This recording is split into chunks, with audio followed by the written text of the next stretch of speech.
അപ്പോ സിനിമയുടെ ഒരു കേന്ദ്ര ബിന്ദു എന്ന് പറയുന്നത് ക്ലെമൻസ് എന്ന കഥാപാത്രമാണ്. വിക്കി ക്രീപ്സ് ആണ് അഭിനയിക്കുന്നത്. അവൾ വിവാഹമോചിതയാണ്. മകനായ പോളിനെ മുൻ ഭർത്താവുമായി ചേർന്നാണ് വളർത്തുന്നത്. അതെ, സ്നേഹത്തോടെ തന്നെ. അതെ. ഇതിനിടയിലാണ് ഒരു പ്രധാന വഴിത്തിരിവ് വരുന്നത്. ക്ലെമൻസ് തിരിച്ചറിയുകയാണ് തനിക്ക് സ്ത്രീകളോടാണ് ആകർഷണമെന്ന്. ശരിയാണ്.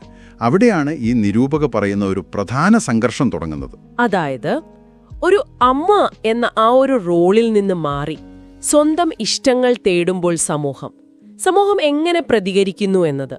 അതെ, ആ മോശമെമ്മ എന്നൊരു ലേബൽ വരുന്നതിനെക്കുറിച്ച് പറയുന്നുണ്ട്. അതെ അതെ, ശരിയാണ്.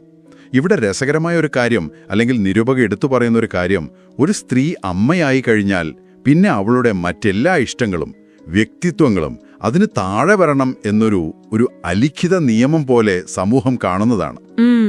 സിനിമയിലെ പ്രധാന പ്രശ്നവും അതുതന്നെ ആവുന്നു, അല്ലേ? അതുതന്നെ.